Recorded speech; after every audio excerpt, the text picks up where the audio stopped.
Hi, my name's Harris Bard for Pond Life Aquatics and Tropical Fish London, and in today's video I am going to be doing something a little bit new for the channel, where I am going to be taking you around the fish room, but I'm going to be showing you exactly what we got in on the biggest order we've ever had. Let's get into it.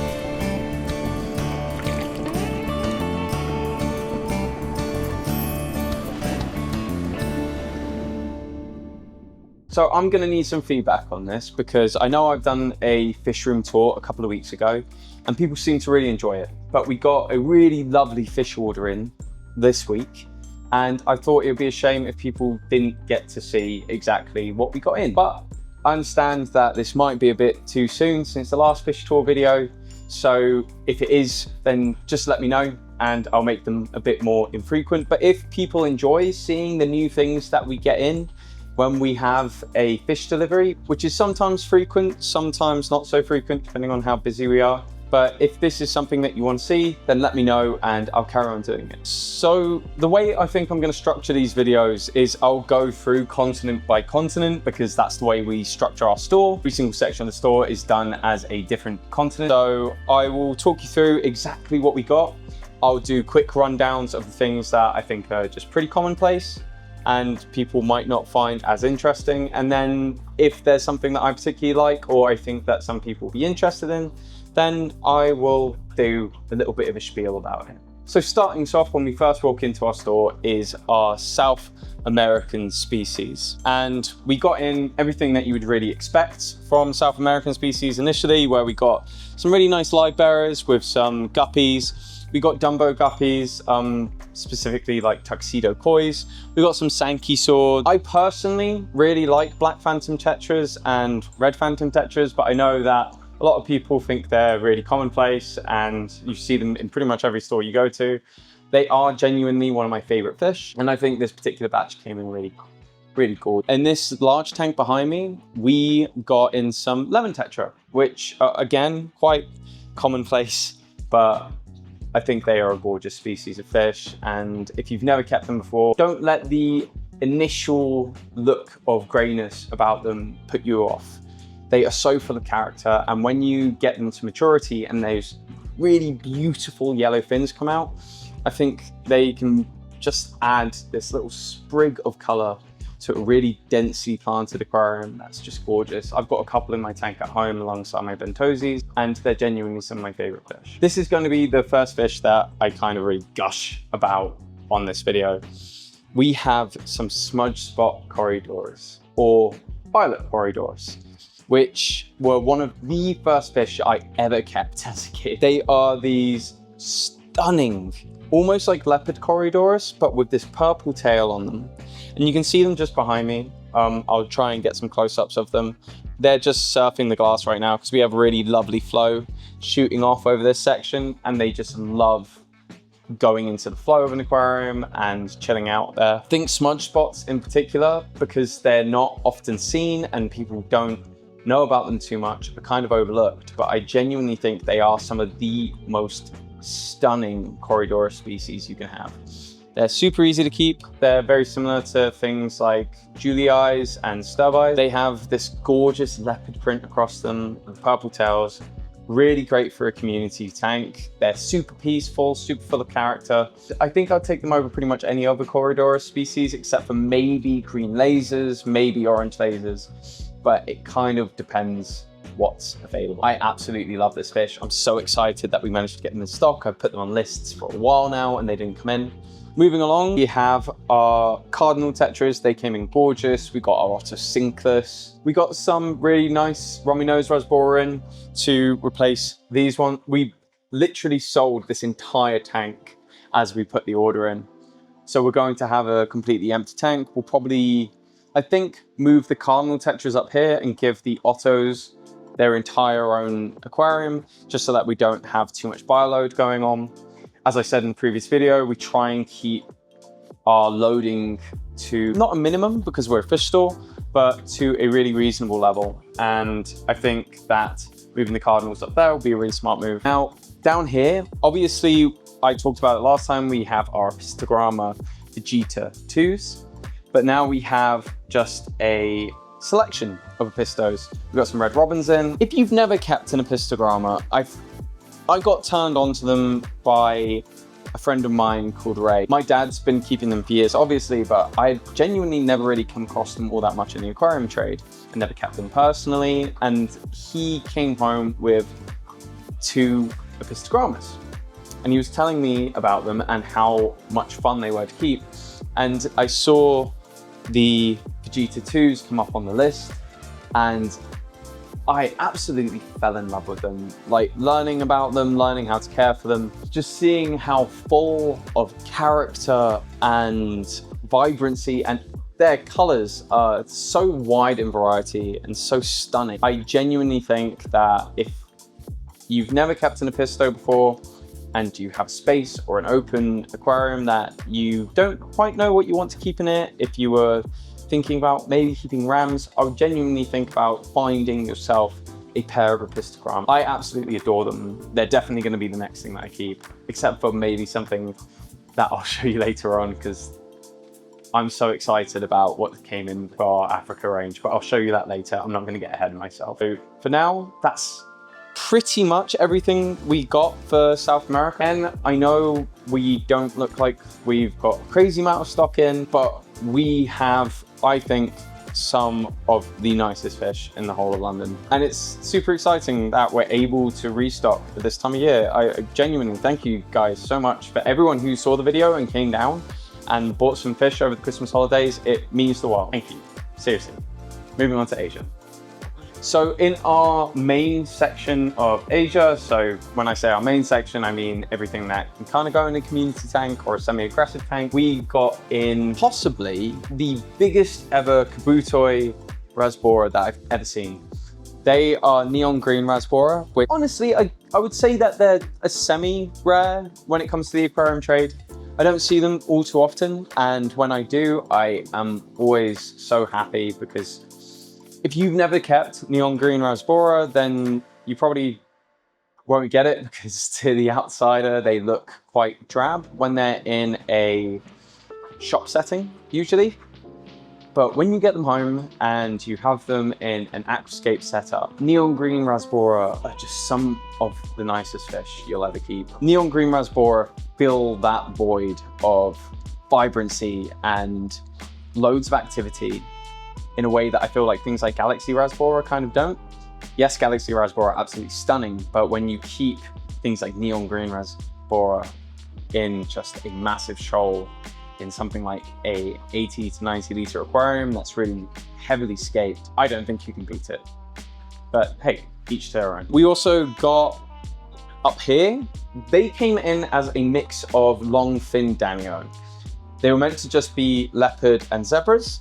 However, I'm not complaining about this whatsoever. I genuinely think they might be hybrid. These Danios have this bright orange streak in the upper fin of them, and I probably shouldn't get attached to fish that come into the store, because obviously we're gonna have to sell them.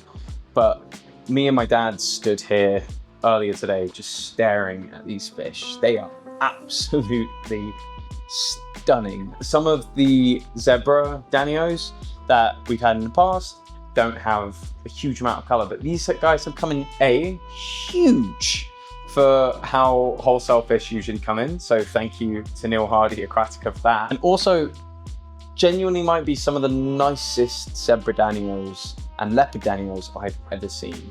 So I don't think they will be here for that long. Honestly, I think we will sell out of those incredibly quickly, particularly over the weekend when we get people who keep temperate tanks in.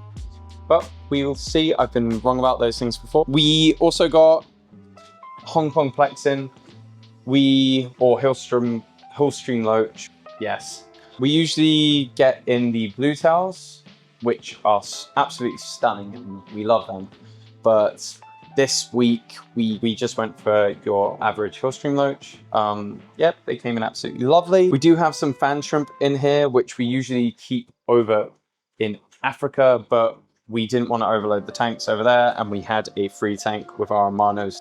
And then we got in our second box from another supplier, where we got some glow light Danios in. and I haven't kept glow lights in years, but I remember reading an article from Practical Fish Keeping when I was like 16 years old about keeping glow lights and how rewarding it could be. And I begged my dad to get them in for ages, and then they sat in the aquarium and we just didn't have the market for it.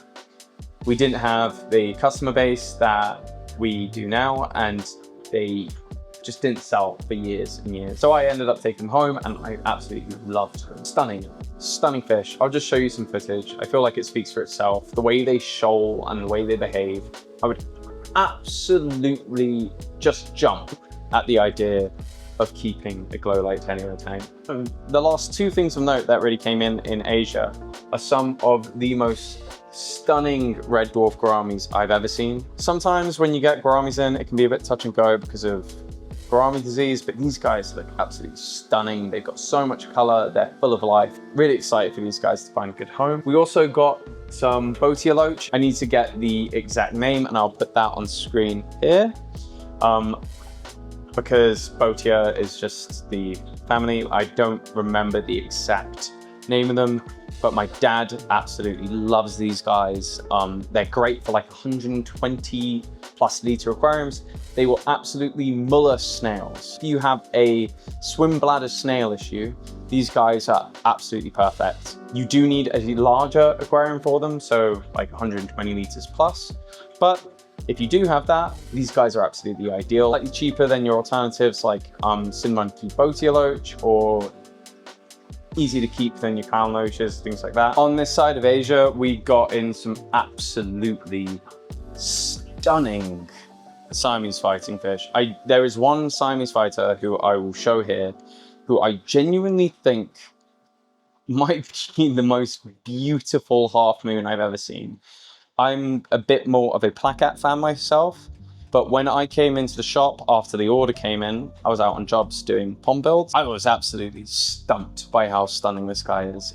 Absolutely beautiful. He kind of looks like someone's taken a black and white outline of a Siamese fighting fish and then just gone crazy with a paint tool on it. So I don't think he'll be here long.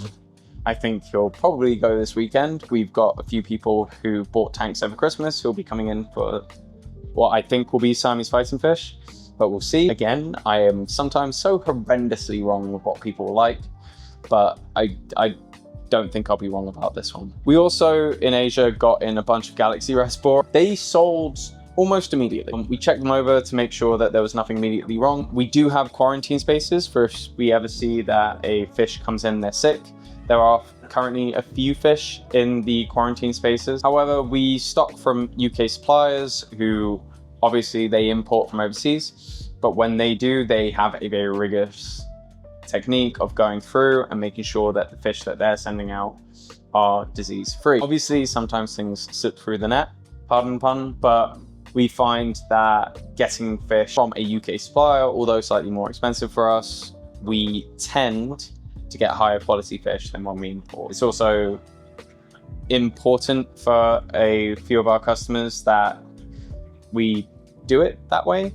They seem a lot more comfortable when we get fish from UK suppliers, so we endeavour to keep that up. Now over to Australia, we got in some absolutely stunning rainbow fish. We got in some Praecox rainbows, and that's pretty much it for Australia. But again, if you've never kept a rainbow fish, my friend Ray is currently keeping some Basmoni rainbows, I'm pretty sure. They are just an absolutely stunning fish to keep. Again, you need a slightly larger aquarium for them. However, once they get bigger, they just show off colors in so many different ways.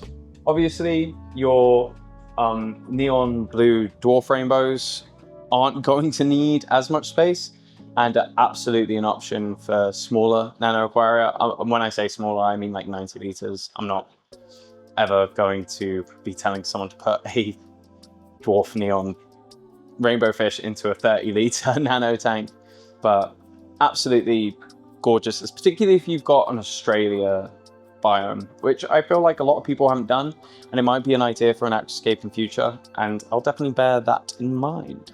Now, over to Africa. This is definitely the continent I was most excited about this week. We obviously got in a restock of our African dwarf frogs, which everyone's favorite. I love African dwarf claw frogs, kept them when I was a kid. Definitely will be keeping them again in the future, but I've only really got open top aquariums right now, so definitely not suitable for that. However, after reading last month, I believe, Practical Fish Keeping, I read about fairy cichlids, and we had kept them here again, very stupidly, or not stupidly, just naively. We kept Lamprologus in a time where keeping Lamprologus was not a common thing in the UK whatsoever, and we did not have the clientele to be keeping Lamprologus. So what happened was we had a massive aquarium in our only fish room at the time that had Lamprologus. They paired up and had loads of babies. And we ended up really falling out of love with fairy cichlids at the time. Reading last month's Practical Fish Keeping article, I was talking to my dad about it, and we decided we needed some shell dwellers. It's awesome when you read about a particular species coming back into vogue, as it were. But Lamprologus, fairy cichlids, we've got two different varieties. It's kind of cool about fairy cichlids is you can keep them, you don't need to keep them like a lot of other cichlids where you need a massive aquarium. They are much more like rams in the sense that they can be kept in relatively smaller aquariums to their Lake Malawi counterpart. But what's awesome about fairy cichlids is they are shell dwellers.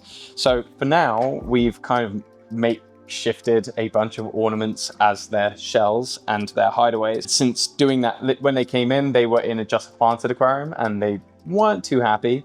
As soon as we put ornamentation in, they perked up, they're absolutely fine. We are going to get escargot shells. Food safe, escargot. You can buy them online. I'm looking for a stockist, but for the time being, I'm just going to get them in bulk. And we're going to put them into these aquariums.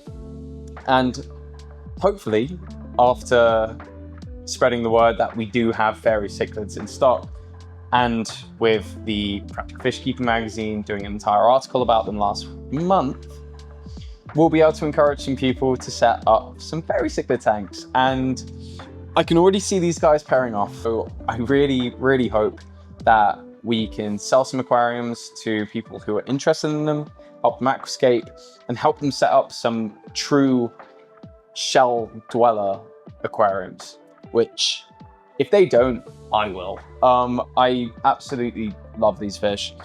I got this really beautiful little video. It's unfortunately in vertical. I'll see if I just pop it in here, of one of the lampros just poking his head up out of the top of the ornamentation we put in.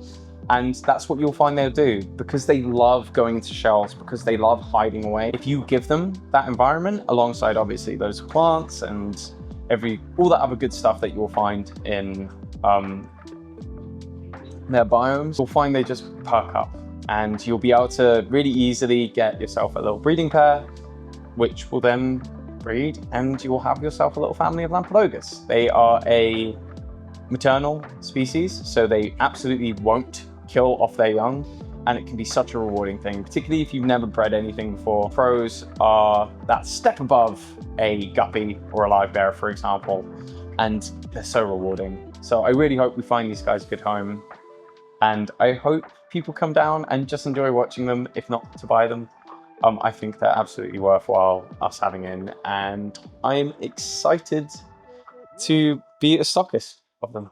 Now, finally, what we got in our plant area is kind of exciting, just as a general thing. We are now an official stockist of Aquafleur. I met the guys at Aquadistry and Aquafleur at Pat's, which is a pet trade show in Birmingham for people in the industry. It made me fall in love with the Superfish range, and it made me fall in love with the Aquafleur range. We finally had need to get in a bunch more tanks because we had so many lovely people coming in and buying Superfish tanks over the Christmas holidays that we were able to do another order for starting off the new year right. So we've got loads of Superfish tanks in range, but also we now stock Aquafleur alongside Aquadip. We're not going to stop stocking Aquadip for the time being. We still absolutely love the plants we get from there. We love that we can get bunch najas and hornwort and things like that. But I've been wanting to try aquaflora for a while. I've seen people online claiming the quality of aquaflora, and it's blown me away today. Honestly, it's such stunning plant. I am so excited to use some of this plant in aquascapes. I've got a few aquascapes coming up for customers in the next couple of weeks. It's just not only do they have just really gorgeous potter plants like the Ultramanthera, Cardinalis, Nephilia heteroflora instead of the sessiflora, you've got just really interesting ranges of things. We usually have plant on wood and plant on stone, and I've shown you that in our aquariums before. What I've never really seen is the mixture of ornamentation and planting. And something super cool that we just got 2 of in, we will definitely be getting much more than that in future, is they have these clay potted plants that are just absolutely stunning. Actual clay pots, so no plastic, it feels like ceramic. They're done in the style of Roman and just regular terracotta with these beautiful pieces of Anubias grown on. And I think they're going to sell very, very quickly. They will just go absolutely perfect in something like a shrimp tank. We've got home 8s in, which I was a little bit wary of, but I think for some cherry shrimp, it'll be absolutely beautiful for like a little desktop thing. And just put one of those plants on a pot in the aquarium with a little bit of black sand, some cherry shrimp, lovely filter, lovely light. And I think it's just going to be an absolute bestseller. I'll be surprised if we have these by the end of the weekend. If we don't, then I will hopefully be picking up much more of them in the next couple of weeks. So absolutely so chuffed that we're stocking aquaflora. I love these plants. This is a combi pack for the bio art. I'm going to be setting up that terrarium on the weekend, ready for someone to take home. Yeah, very exciting, very happy. And that's everything we got in our new fish delivery. If this is something that you liked, I know that I tend to waffle sometimes, and the reason I say that is because I genuinely am passionate about the fish we keep. I love fish keeping. It's so exciting to me when we get a fish order in with some really stunning fish, and I'm excited to share that with people. And if it helps them make the decision to come down, see us, experience everything that we're doing here, or if they just enjoy watching it at home, then I think that's worthwhile. If you enjoyed watching me do a unboxing video of fish, as it were, then let me know, and I will do that more often whenever we get a fish order in or a plant order in.